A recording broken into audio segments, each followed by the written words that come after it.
Thank you. Thank you. Thank you. Thank you. Hello, everybody.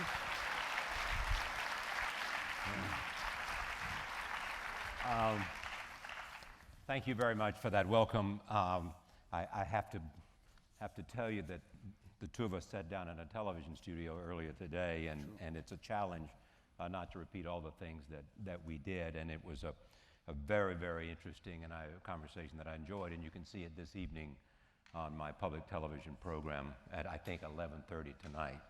I say I think, I never really know what time it happens on PBS. But it follows, as many of you know, an interview I did with the Prime Minister while he was here last week, and also an interview that I did with the Iranian president, and before that with the president of Syria, Bashar al-Assad, in Damascus. So it's been a time. What a journey. It's been a busy time for me, and it's always intriguing to me to interview someone who has gone from the top of journalism to the top of statecraft. So when I think about maybe at some point,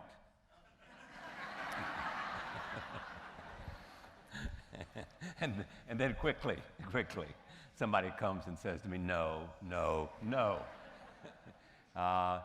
And whenever that has been presented to me, I always say it's hard for me to imagine that government could be more interesting than what I do. But I begin with this question. He said a lot of interesting things about the difference in journalism and politicians. Why did you decide to do what you did, to leave a world that had provided you an opportunity to observe and comment, become very wealthy, and become one of the most famous Jews in the world? Because I felt that it's about time to put my money where my mouth is. I spent a lifetime telling people what was wrong. This is what journalists do. As you might have noticed, journalists don't often write long stories about how great things are. And so here I was in this country I love, raising a family and keep telling people what is wrong. And at some point I felt I'm doing nothing about this. And I come from a political family.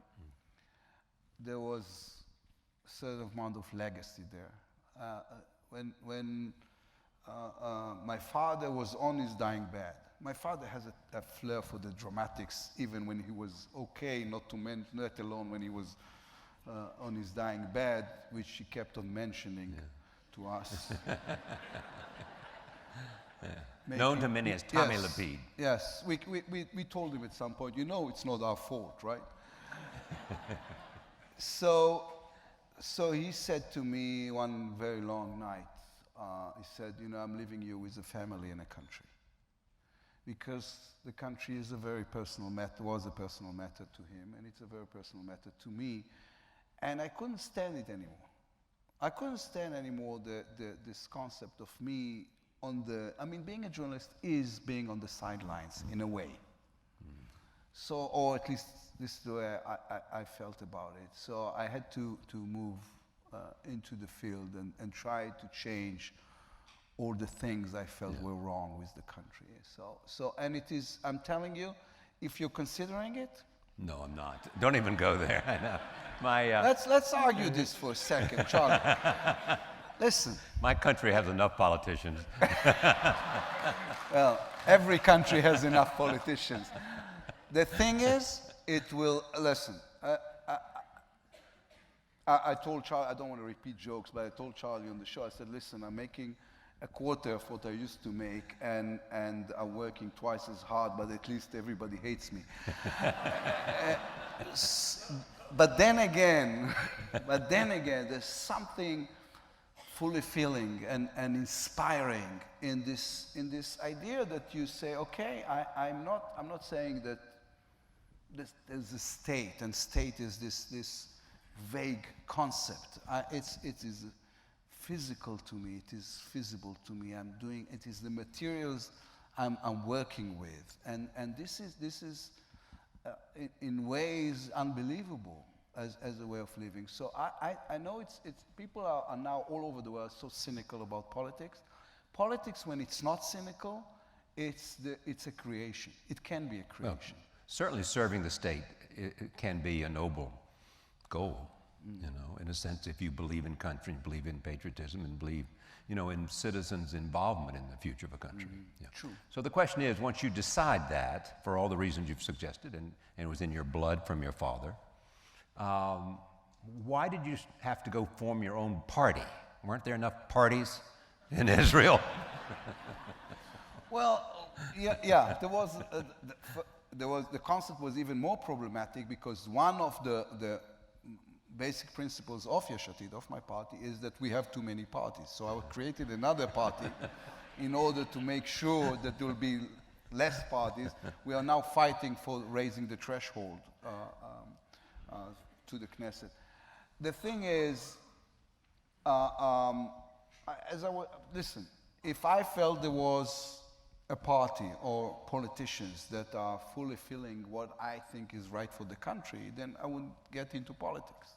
They were not. It's hard to believe that. Well, I mean, it seems to me you had it in your blood, and at one point, I would be willing to bet, without knowing any facts here, that the idea, because of your father, of you, perhaps for 10 years, you had thought about, you know, maybe at some point, at some time, I'll go from journalism to government. Yeah, I was reflecting on this for a long time. Yeah, exactly. Yeah, and yes, and I always felt that if I'll do it, I want to form a whole new concept of what is Israeli politics, because Israeli politics was covered in a way for many, many years with this huge blanket of the Israeli-Palestinian conflict or the Israeli-Arab conflict. Everything was about this. Nobody was able to talk about anything else. The whole political discourse was about this. And I felt that I looked at myself, at my friends, at my family, the people I was writing about, and they were about other things as well. They were about, you know, it's the Israeli middle class was struggling, and they were about housing and education. We felt that education in Israel is going the wrong way, and they were about the very complicated relations of state and religion. All those things that nobody talked about were missing from the political arena. So my thinking was, let's have a party that will deal with this, that can have on the same platform me. I'm the son of this very famous secular somebody who was considered anti-Orthodox figure, but also there's somewhere here my dear friend and Knesset member Rabbi Dov Lippman, who's an Orthodox rabbi from Baltimore, actually, and we can build the same platform and talk about different issues than what Israeli politics was about for a long, long time. Were you surprised that you won 19 seats in the Knesset? I was the only person in the country who was not surprised.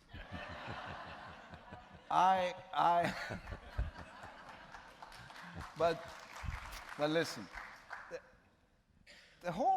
you have to be a genuine optimistic in order to say, or naive optimistic, or an optimistic fool, I don't know, in order to say I'm going to create my own party and run and get that. But I've been telling people, Dov would be my witness, I've been telling people long before the election, I'm telling you this is going to be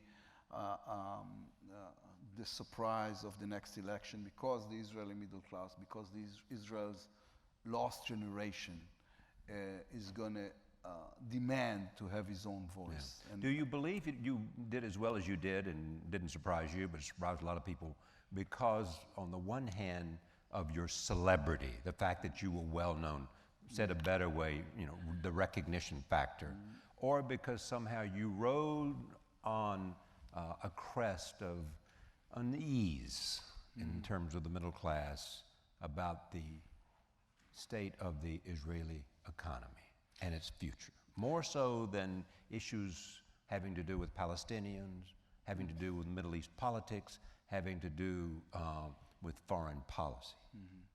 Well, of course it's both. My friend and political strategist Mark Melman, who's an American, you probably know him, told me once that they've researched in different continents the question, do people vote on personality or issues? So when they asked it in polls in England and the United States, no wonder I would guess the Americans said it's on personality and the British would say it's the issues. And then they researched it a little deeper, and it turned out that in England it is the personality as much as it is in the United States. So and yes, in Israel? And I guess in Israel as well. But what I have to say to my defense is, I was, I think, known more in Israel as a writer than I was as a celebrity figure. I mean, But you had a famous show on Friday night. I had a famous show on Friday night, but more than anything, I was a columnist, and people knew about me first and foremost. What is my values or my views or my perspectives about life. They read it on the front page of the largest newspaper in the country. And how would you define it? How would you define your profile that had been expressed in your columns and in your interviews and in your career? Well, I think, I don't know it's sometimes hard to know how you are defined by others. I can tell you what I was aiming at, hopefully succeeding more than not, is being the voice of normality. What do you mean by normality? Normality means somebody who's dealing with life not in this huge, dramatic version of here we are fighting for the people or fighting these terrible notions from Israel. Is always stuck between the memories from Holocaust and the fear from the next Holocaust. No, but somebody is speaking and saying, listen, yeah, but we have to take. Why is it that they open the kindergarten at 9 o'clock when I start to work at 8? Or why is it that the level of education in Israel is falling? So I was dealing with the real problems of real people all my life, and this is how we created the party as well. Are you more normal than Prime Minister Netanyahu?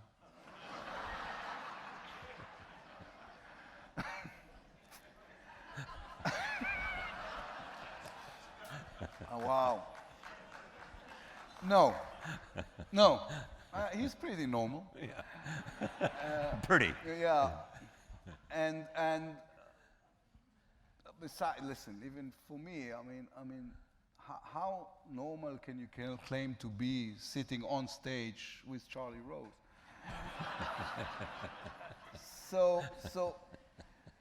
Listen. What, because he's so non-normal? No. just the thing. I mean, I still have this sometimes. I still, every now, it happened to me. I was in Budapest last week. Yes. That's an important trip. Please talk about it. Can I detour for a second? Yes, please. So, here's the thing. I'm going to Budapest because Annette Lantos, the widow of Tom Lantos, who's a dear friend of my father, who was with my father in the ghetto. Right. Both of them were with my father in the ghetto. She's creating this fund to fight anti-Semitism This was in Budapest? In Budapest, in Hungary. Right.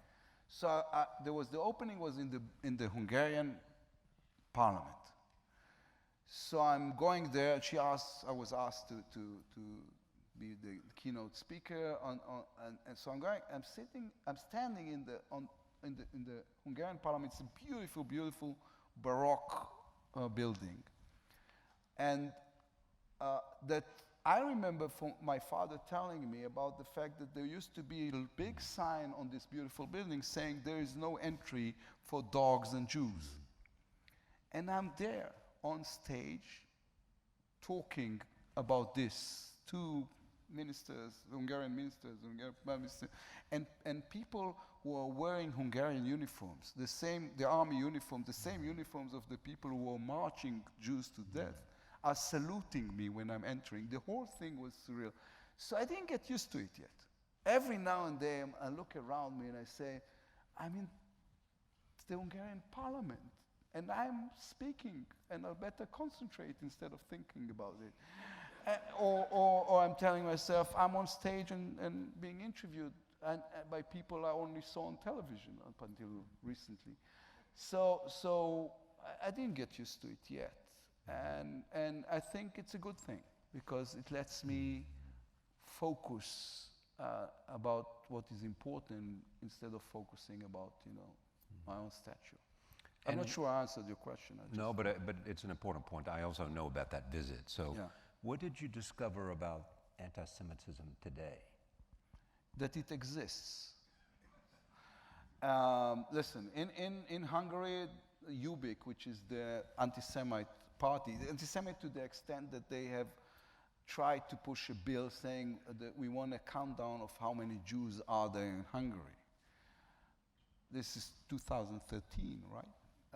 So they got 11% of the seats in the Hungarian parliament on this platform. And to me, listen, I don't know, when you live in America, you don't feel it as much, especially not in New York, which is still the largest Jewish city. But when you are there, I took my son to visit a weird place. I took my son to show him, he was with me, so I said to him, I want you to take me, so I'm taking him, and this whole convoy is going, to show him a public lavatory. Why, you may ask? Because in February 1945, my father was this 13-year-old kid in the Budapest ghetto, and they were living in a basement the size of this stage, I don't know, 400 people. And February, the Russians were approaching Budapest. So the Nazis, along with the Hungarian fascists, start taking the Jews in death convoys to the Danube River, and they order them to dig holes in the ice, and then they shoot them into the Danube. And the Danube was red at this year. And one early morning, they gathered the people from my father's block. So there was a death convoy of about 600 people. And they were marching them towards the Danube. And at a certain point, a Russian plane lowered over this convoy. And there was suddenly a turmoil, and everybody was shouting and screaming. And my grandma was there. My grandfather was already dead in Mauthausen, concentration camp. Right. My mother pushed my father into this little public lavatory and said, you have to pee now. And it's hard. It's hard to pee when it's freezing, February in Europe, and people are shooting into the sky, and there's yelling, and you're sentenced to death. But he peed because he was a good kid, and she closed the door behind them. And from this convoy of 600 people, 598 were dead under the ice of the Danube River. But my father and my grandmother were standing by themselves in the street next to this little public lavatory, and they were free, they could go anywhere. And the whole world was open to them. I mean, here in America, in the Midwest, there were thousands of miles that no one lived in, or I don't know, I flew once over Australia from Melbourne to Perth. Yeah. So you're flying for 5 hours, you don't see a single soul. And Paris was free and London was liberated. And yet my father, a 13-year-old Jewish kid, has no place to go to. And many years later, he and I went to Budapest together, and we were walking down the street, suddenly he stands and he cries. And I didn't understand because the street was empty and there was only a public lavatory. And he said, this is it. Yeah, this place. This is where I was reborn, this is where you were born, and this is the place I realized I always have a place to go to. And this is why we need the state of Israel. Because we always need a place to go to.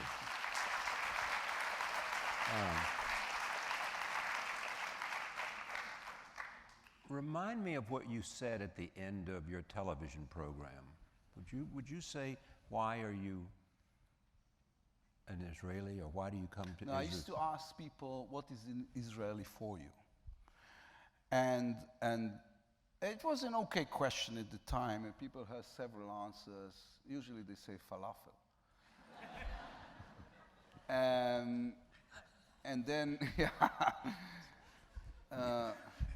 and then I switched it, by the way. Afterwards, I switched it, and instead of asking this, I used to ask people, what do you want to be inscribed on your gravestone? Right. And Shimon Peres said, I'll be right back.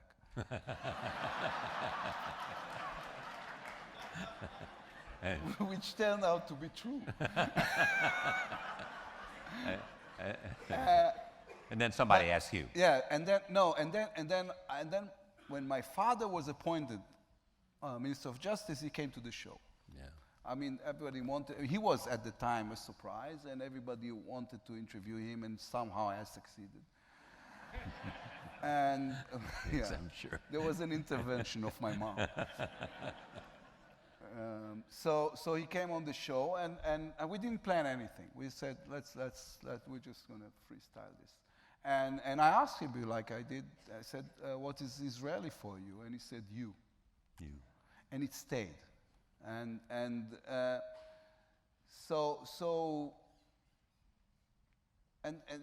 was funny because everybody was talking about it afterwards, that yes, this was so nice that everybody says what is Israeli for you, and I didn't feel it, because you can't feel that you are.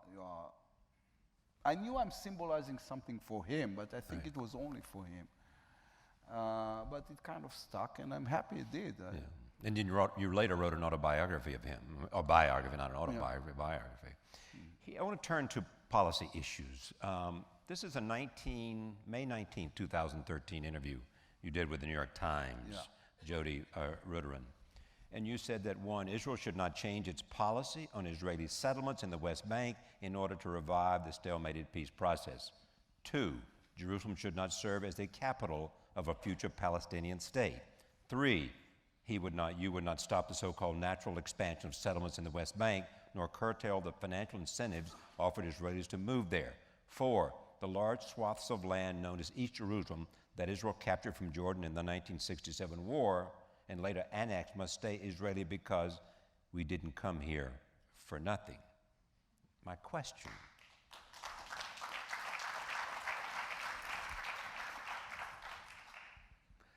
how do you differ from Benjamin Netanyahu? Mm-hmm. Well, here's the thing. It's funny how it took me only like about 3 minutes after leaving journalism and before starting to say that I was misquoted and taken out of context and all those things. But this is a bit out of context. I'm a sheer supporter of the peace process. You mean the New York Times would take something out of context? Yes, so I was told that was the first time ever.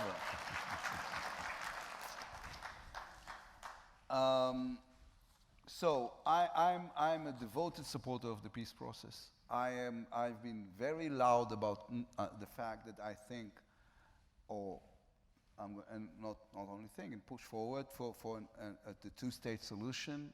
And when you say two-state solution, this means that some of the settlers will be evacuated. But essentially, the 1967 borders with some variance because of there'll be swaps, yes, and there'll be but essentially the 67 borders with those changes. So, well, you know what? One of the problems with the way we handled this so far is that this is not the way you negotiate in the Middle East to tell people in advance what is it that you're willing to give up on.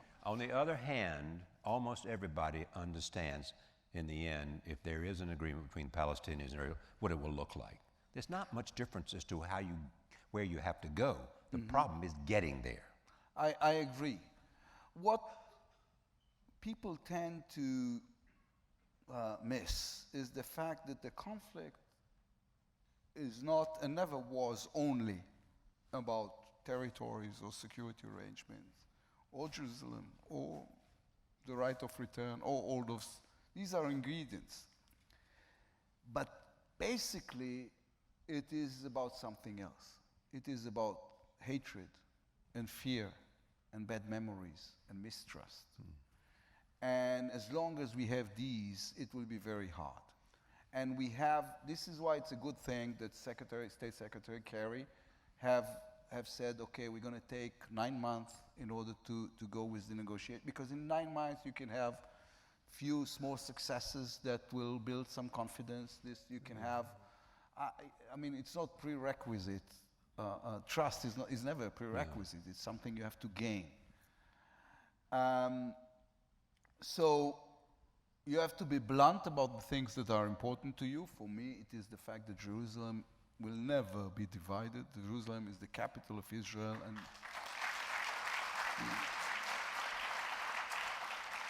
countries do not give up on the capital. But there will be, yes, there will be some territories will be, I don't know if returned, because there was never. And how many settlements are you prepared to?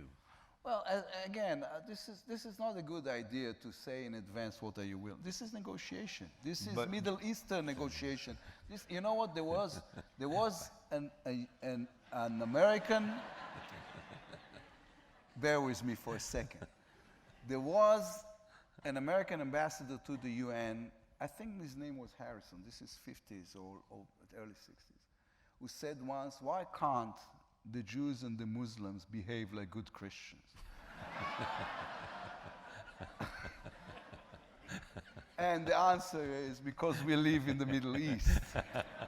And in the Middle East, when you negotiate, you negotiate. This is a lot of negotiation. But do you think, you must know the basic outlines of what Secretary Kerry's trying to do. I mean, do you think he's onto something new, a new way of creating trust on the ground and in the hearts and minds of people? I think, yes. You do? I think what and it's new and different, and he's found a formula that might work? Yeah, it's new and old. You know, there's a famous anecdote from my prior occupation, which is yours. It's you know, the BBC started television in 1937 or 8 or 9, and then there was the war, and they stopped it for 5 years. Yeah, I think that was radio then. Yeah, they had radio, but they had television. They started television, and they stopped, and then they came back on air in 45, late in December, I think, for 45. And the first thing that the anchor came on camera, and the first thing he said after 6 years was, "As we were saying before we were interrupted." So, as we were saying before we were interrupted in the negotiation, what we need to do is understand the fundamentals of this negotiation and then create the trust. Okay, I mean, I don't want you to hide behind the fact that you say, you know, you can't say what you would do in negotiations, because, I mean, the people have to have some confidence, and they voted for you because they thought that you would have certain kinds of principles and tenets.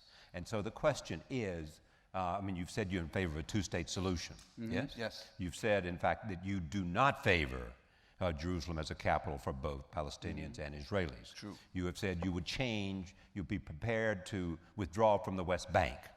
Would you insist on, as Netanyahu does, on soldiers on the Jordan River? Well, this is security arrangement, and security arrangement, listen, these are two parties in this negotiation who want two things that are very different. The Palestinians want peace and justice. They feel that the injustice was made towards them, and they want their justice.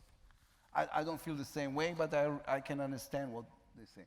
We want something else. We want peace and security. But as I said to Prime Minister Netanyahu, it depends on how you define security. I'm not sure that his definition of security is the same as, say, Prime Minister Rabin. Some people define security in a different way.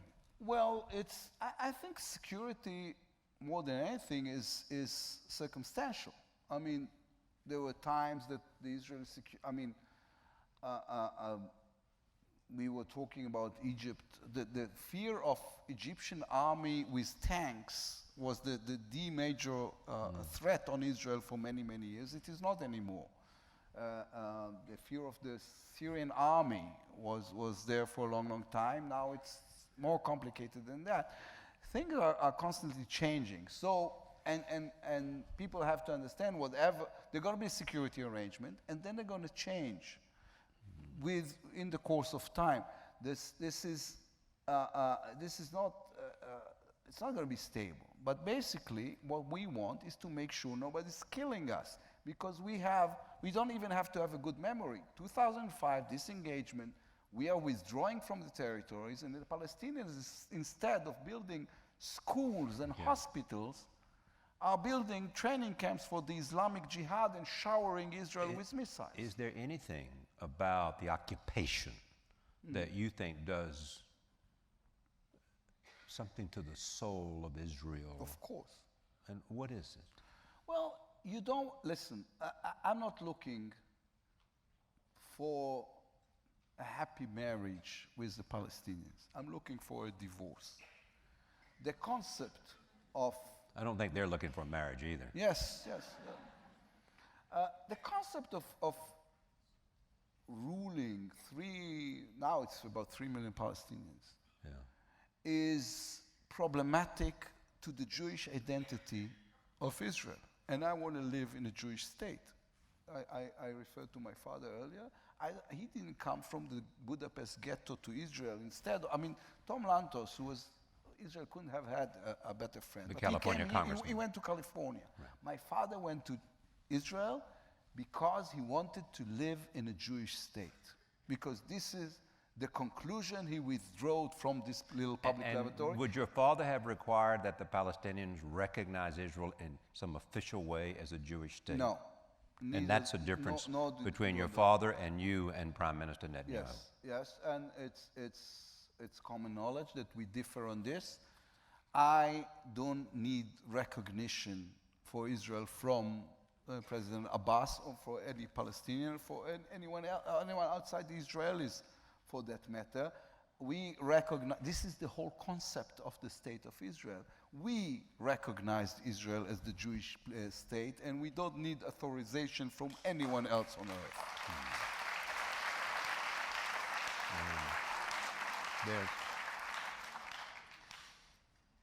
There is also Iran. Yes.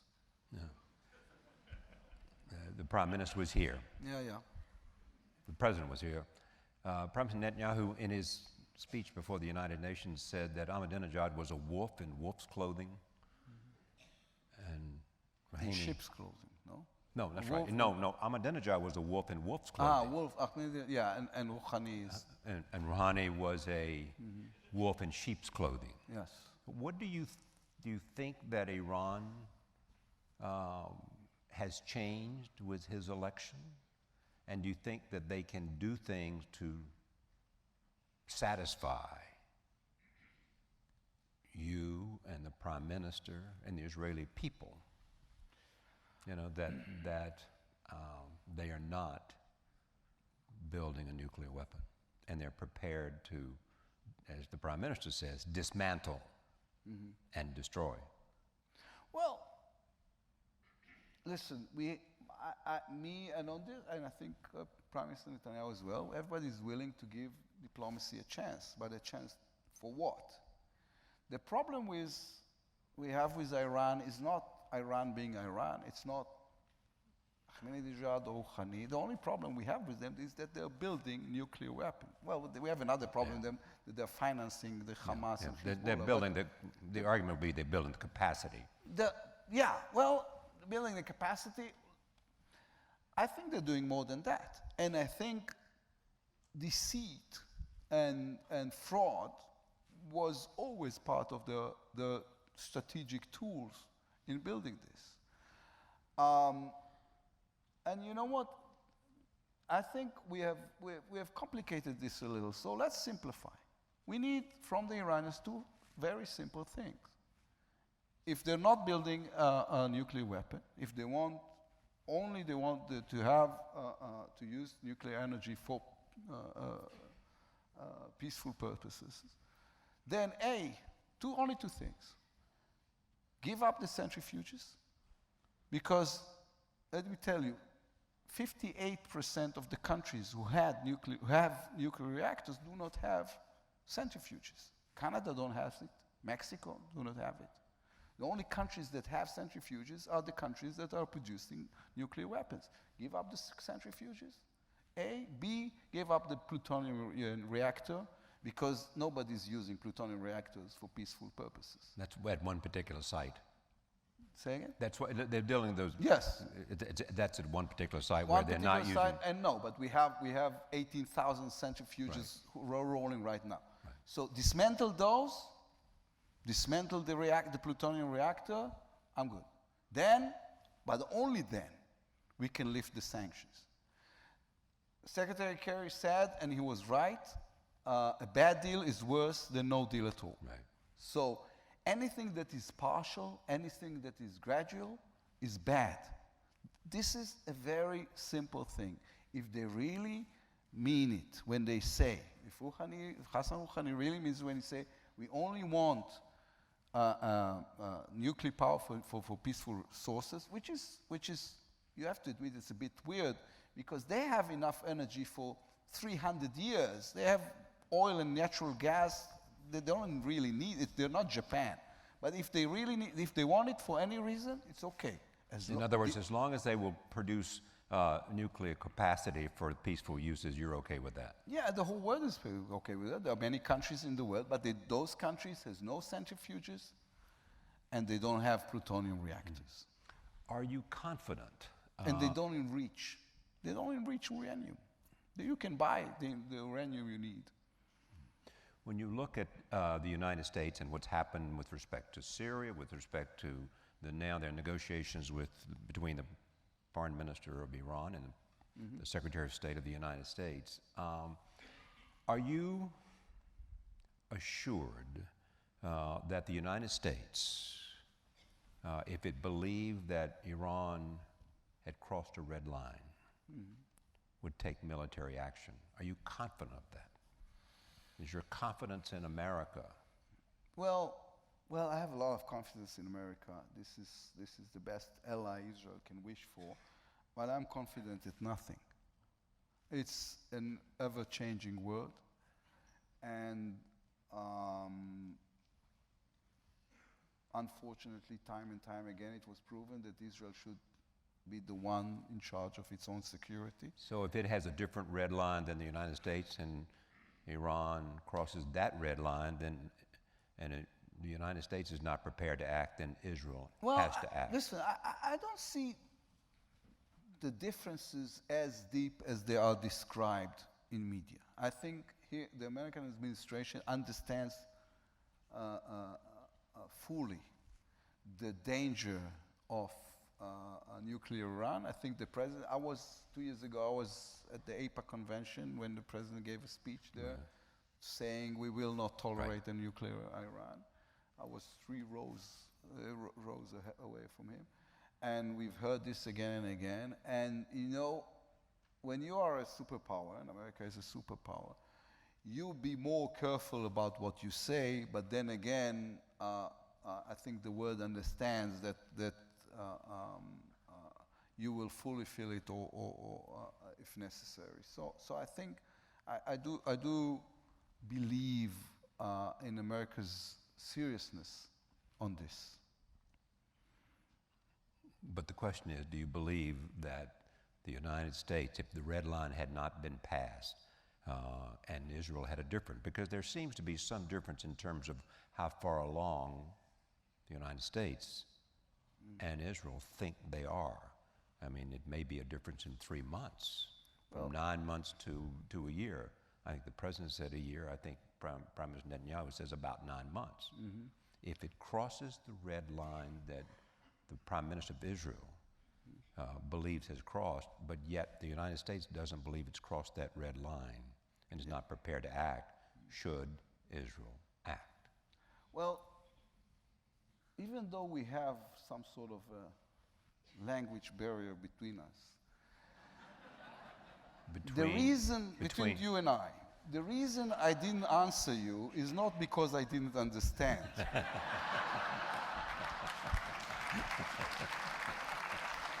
Yeah. Well, then, why wouldn't you answer me if you understood? We have.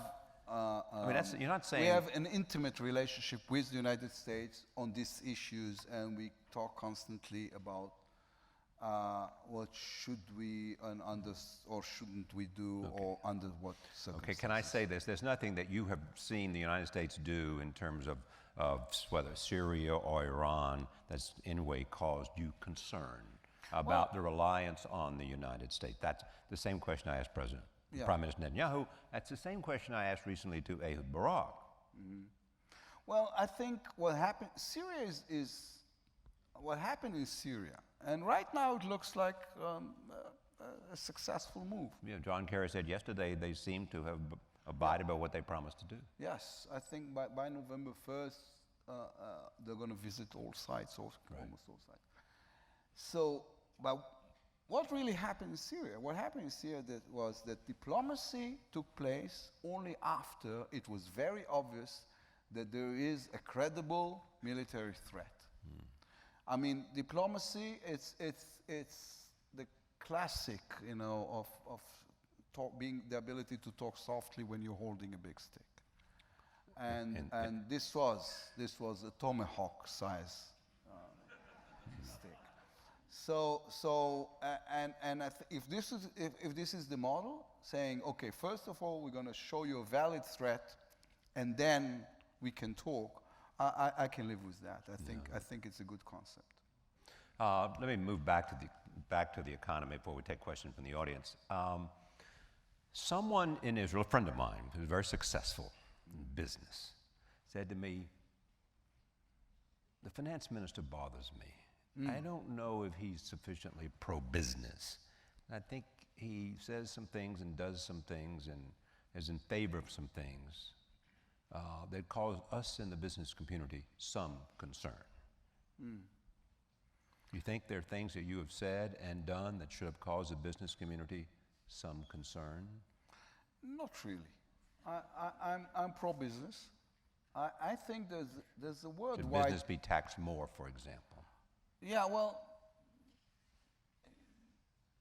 again, not really. I think there's a problem all over the world. I ran on the platform of the Israeli middle class, and I represented something that is both very Israeli but also a worldwide problem, is the fact that the middle class everywhere feels that they are the one who created the growth in the last, 2 decades. Sure. And then again, it wasn't fruitful enough for them. Right. The wealthy become wealthier, the poor become poorer, and the middle class stayed the same. So in Israel, for example, the growth in the past decade, let's say 2002 to 2012, the growth was 24-point-something%, but salaries were raised only in 2%, less than 2%, it's 1.8 something, which means they've created wealth and they didn't gain anything from it. So I represent them.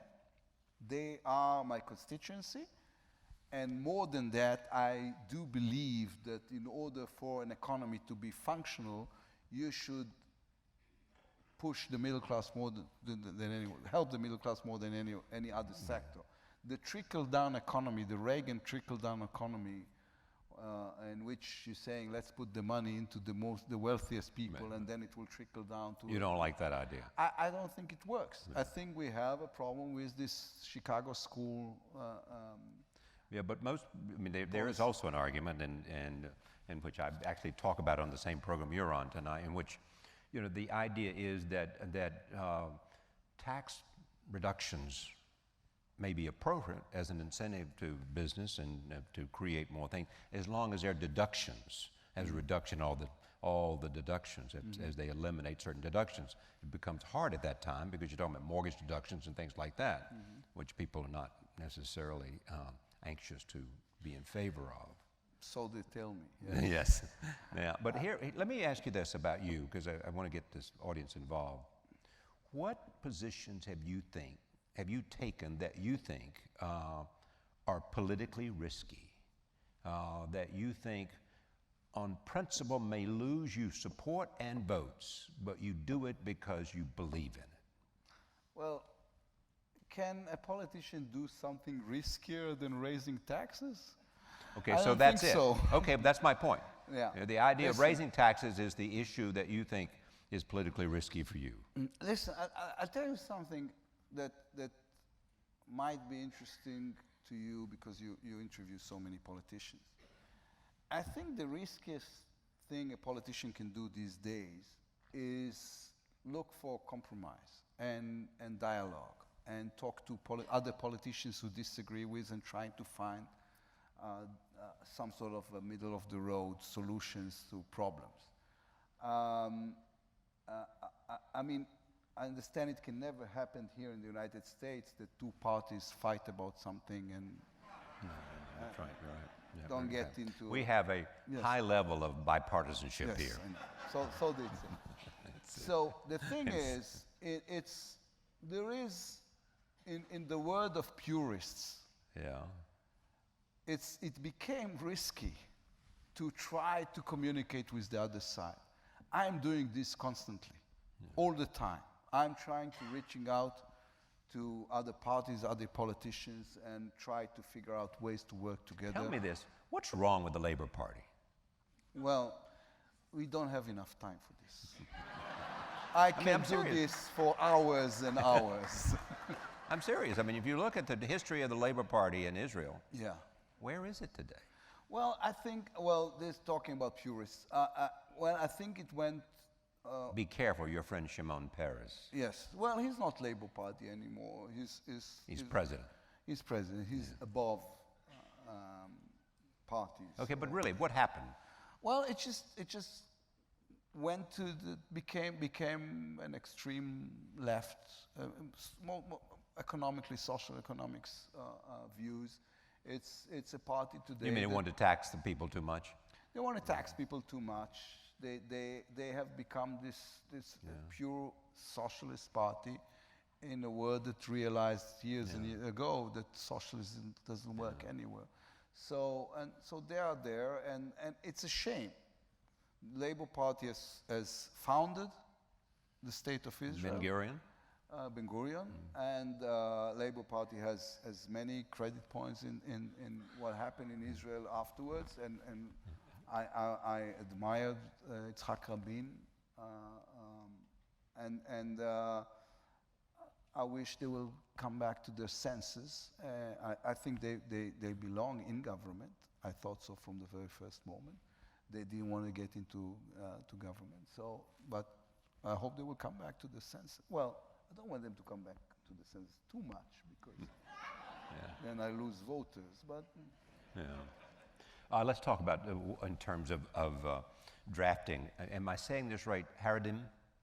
yeah, Haredim is good enough for an American. For somebody from the South, Haredim is good enough. It's Haredim. You'll never. Somebody be who able didn't to- grow up. Yeah. That was an easy decision for you because it was popular.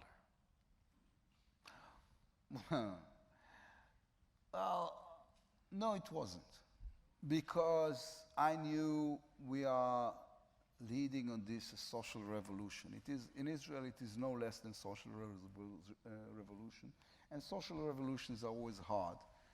And besides, I see the people behind the principle.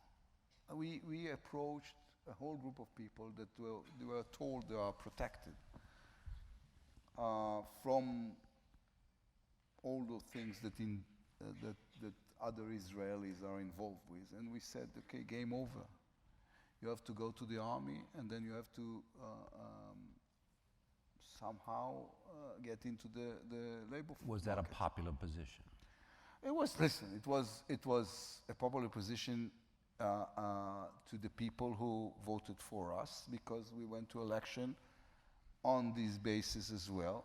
I'm not considering this anti-Haredi. Yeah. I think we're doing them a word of good on this. As I mentioned, Dov Lipman, who's a Haredi, who's an Orthodox Jew, right. and is part of my party. My second in command, Rabbi Shai Piron, is he's not Orthodox, but he's some sort of a modern Orthodox rabbi. So I don't think it's against them, but it was not easy, and it's an ongoing struggle because social changes are always difficult. I think it was Bill Clinton who said that everybody wants change, but nobody wants to be changed, and it's the same anywhere, I guess. Okay. Two quick questions. One is, what worries you most about Israel's future? I would say education. Education. I would listen. So it's not an external threat, it's an internal threat. Internal, yeah. You know, prices of housing, education, state of the middle class. This year, 49% of the first graders are either ultra-Orthodox or Arab. This is I don't want to say existential threat because they are Israelis like us, but this is an existential change in Israel, and we have to make sure that everyone will be participants in the Israeli game in order for this country to have a better future. So yes, the internal threats are more threatening to me than the external threats. You and Mr. Bennett get along quite well, don't you? Yes, he's a friend. He's a friend. Yes. What do you differ on? Well, he doesn't believe in the two-state solution. Doesn't believe in taking down any settlements. He doesn't believe in taking down you any do. settlements, and I do. And well, if there's a scale, economical scale, I would say that Netanyahu and Bennett are here on the right, and let's say Labour Party is here, and I'm the devotee centrist that I am. In the strong center. Yes, between Likud and between Likud and Bennett and Labour Party on the other side. Who is your largest and Israeli hero? Israeli hero. Yes.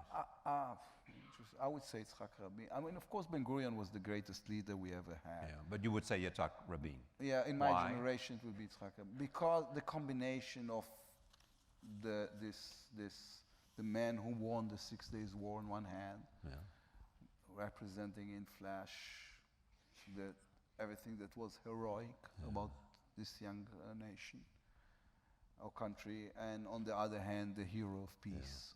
Was willing to take a chance for was peace. willing to was willing to negotiate with Arafat. Yeah. Who Is that what you would be, the kind of prime minister he was, if you are really interested in being prime minister? Well,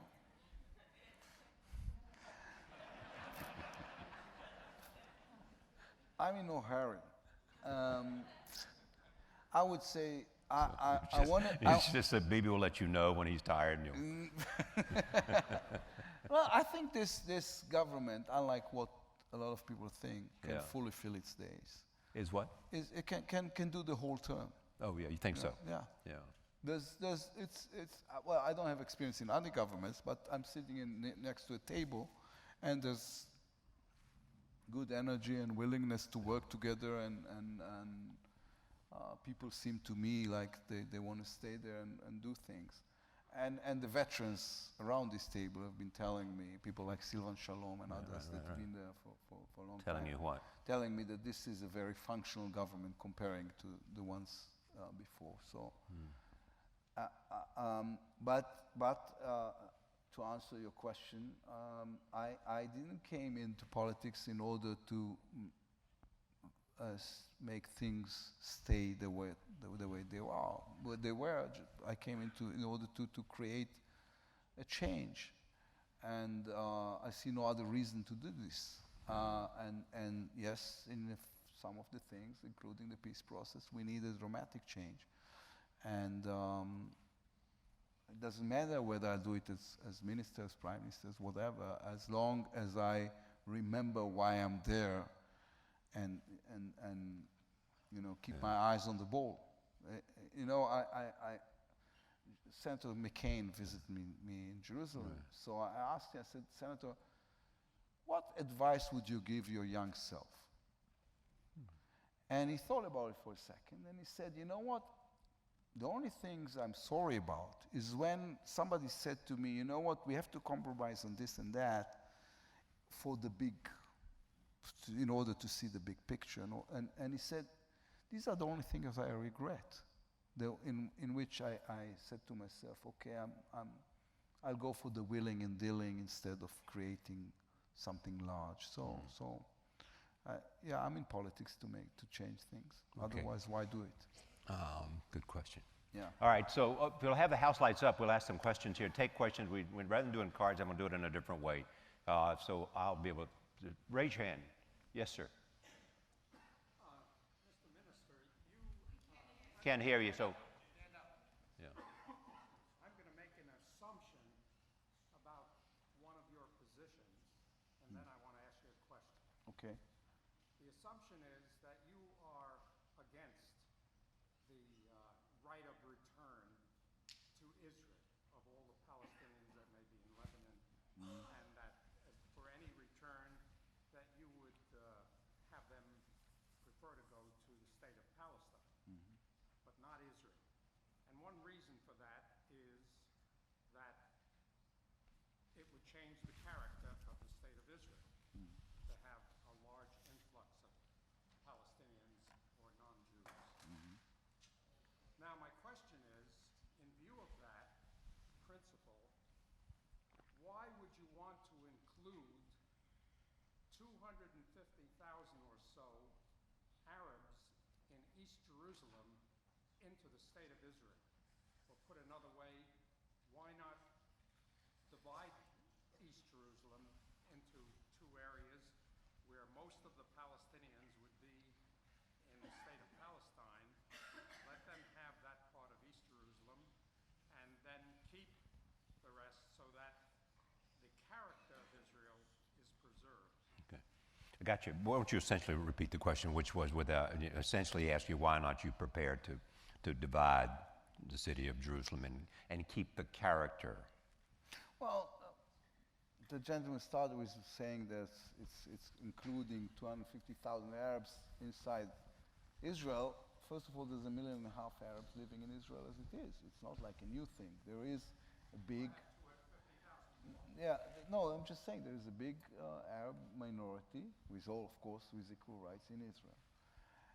The answer, listen, we can assume that everything is rational, but then I might be better off living in New York.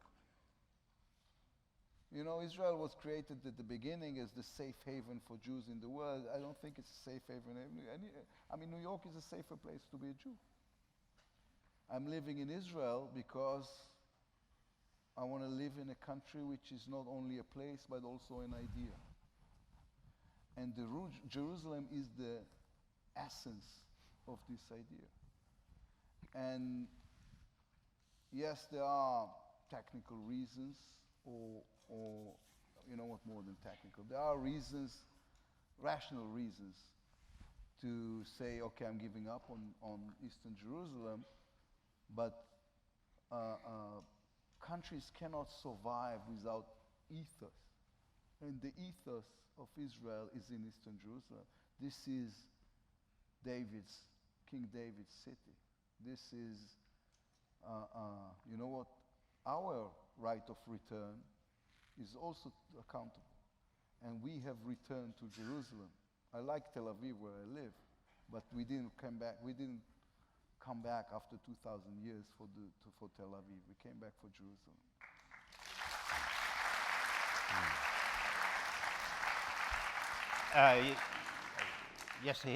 Yes, sir. And then go ahead. Can Abbas really speak for Gaza? How can there be an agreement when he does not appear to have any influence in bringing them into what might be agreed upon? Okay. Can Abbas speak for as head of Fatah? Could he speak for or the Palestinian Authority speak for Yeah. all Palestinians. No, for Gaza. Well, Gaza is not in the game.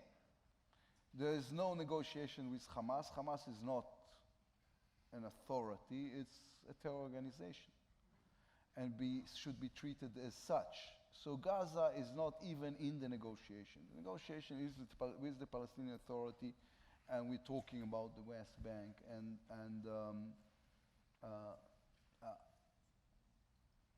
Listen, we have enough political troubles of our own. Why solve the Palestinians? Yeah, but I mean, on the other hand, many people, it's often expressed this idea, we have to have, somebody that, we have to have a negotiating partner. Mm-hmm. Well, the Palestinian Authority is the negotiating partner. President Abbas is the negotiating partner. He is the one we talk to. I have in my office, once a month at least, Shukri Bishara, who is the Palestinian Minister of Finance, and we discuss projects and we solve problems. So, he goes into his car in Ramallah and he drives over to my office in Jerusalem. It's, I don't know, half an hour drive. And these are the people we talk to. And so Gaza is just not in this game. There is always a question about the stability of the Palestinian Authority or the Palestinian, and we have to take this into consideration. But then again, it will always be a problem in the Middle East. You are dealing the cards you have, I guess, would be the analogy. Yes, sir. Yes. One of the big issues in Israeli society today is the rift between the religious and the secular. Do you think that problem will ever be resolved? And if so, how? Okay. An interesting question. Problem between the secular and the religious in Israel.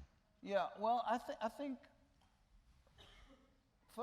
first of all, I think it will always be a sort of a problem, but this is okay. I mean, countries live with the disputes, and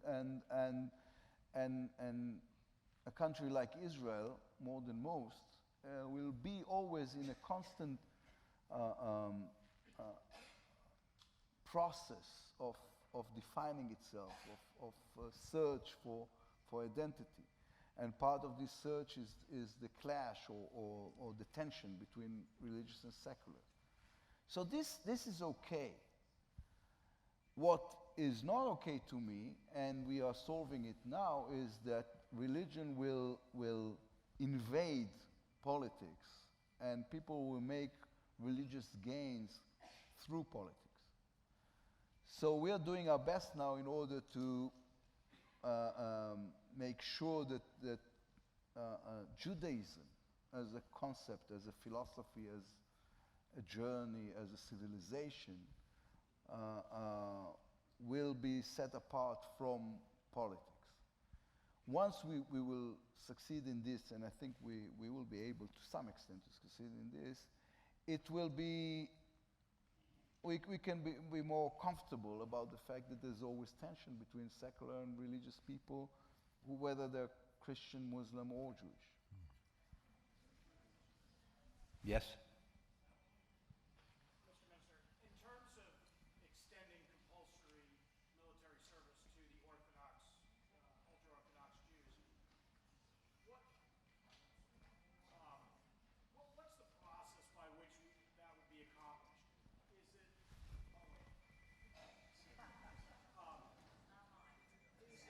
a combination of a legislative act of the Knesset, a decision of the Israeli Supreme Court, social policy change, the chief rabbinate of Israel declaring it as such? How exactly will that be accomplished, and what do you think the time frame is? Well, it's closer than you think. There's a bill that we've brought into the table. It passed the first call in Knesset. And there's a committee sitting now, and Knesset is going to come back from a recession on October the 14th. 3 years from now, 70% of the ultra-Orthodox youngsters are going to be drafted to the army. This is...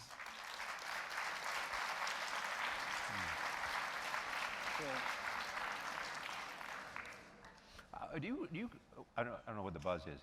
Do you worry about the composition of the Israeli Defense Forces in terms of, from any particular ways? There was some concern about whether the membership of the Israeli Defense Forces was such that they may be unwilling to accept orders with respect to disbanding settlements. No. This alert is been on for. This is just gossip. This is there is from what we call Zionist religious Zionists, which is Bennett's people, for example, and others. There is a growing number of officers. They are fine officers. They are Israeli soldiers. If push comes to shove, they're not going to listen to their rabbis. They're going to listen to their commanding officers. There's no doubt in my mind about this. Okay. Yes, sir. I wanted to ask you actually a little bit of a different point. What are your religious beliefs? Do you have any Bible heroes you might think about? I'm interested in that. Yeah, well, I believe in God. I do not believe in anyone who talks on his behalf.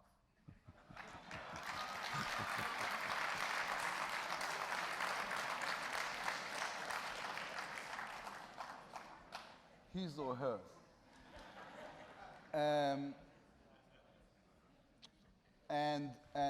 I've written a book called, which is very relevant for your question. I've written a book called My Heroes, which was the story of 4 biblical heroes of mine, analyzed from a modern point of view. And I guess my favorite would be, of course, Moses. Moses, why? Why? Why? And Because I love, first of all, I love... Because you had 4, and he would be the favorite among the 4. Yeah, he would be the favorite among the 4. There were 4. Because he was... I love the relationship he had with God. This is a father-son kind of...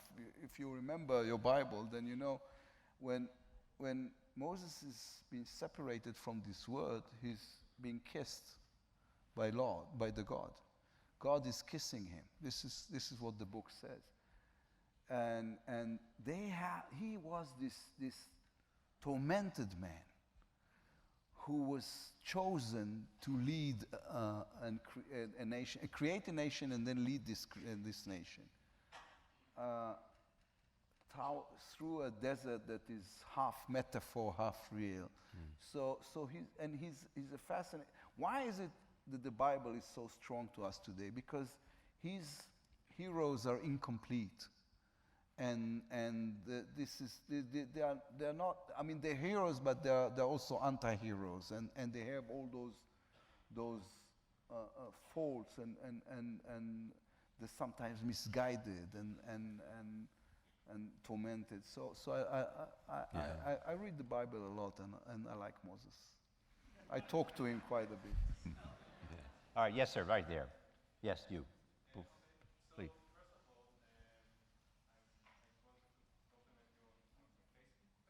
Yes.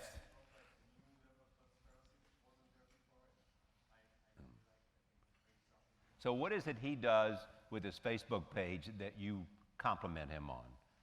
Something he's become reasonably well known as to how he uses his Facebook page to speak to people outside of the normal channels of communication for politicians.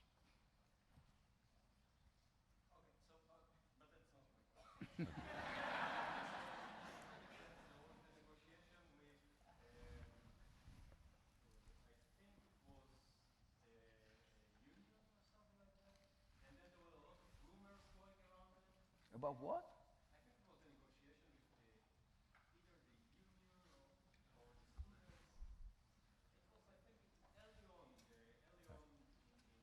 Yeah, well, here's the thing.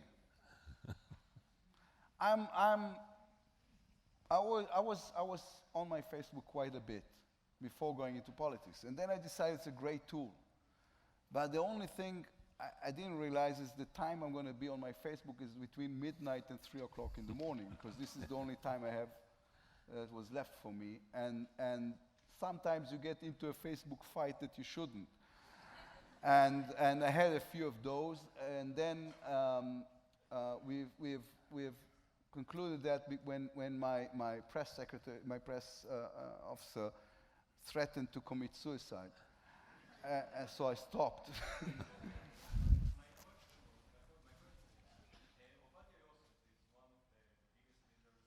Yeah. Yeah, today.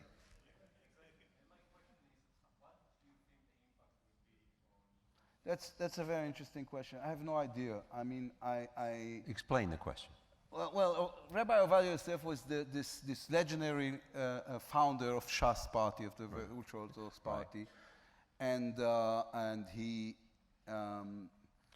passed away today. Nobody knows where Shas is going to. Shas is the largest ultra-Orthodox party, so nobody knows where it's going. Yes, sir. And I think we'll finish after this, if you don't mind. I think after this, Okay, right. just people wait. Say again? Wouldn't it be more helpful to try to change the ultra-Orthodox by, let's say, not posting on Facebook on Shabbos, or just do little things to make them feel that you understand them? Well, listen, I tell nobody what to do with his Shabbos. I don't want anybody to tell me what to do with mine. Yeah. All right. On behalf of the 92nd Street Y, join me in thanking very much for Mr. Pete for joining us. Thank you. Thank you so much. Thank you so much.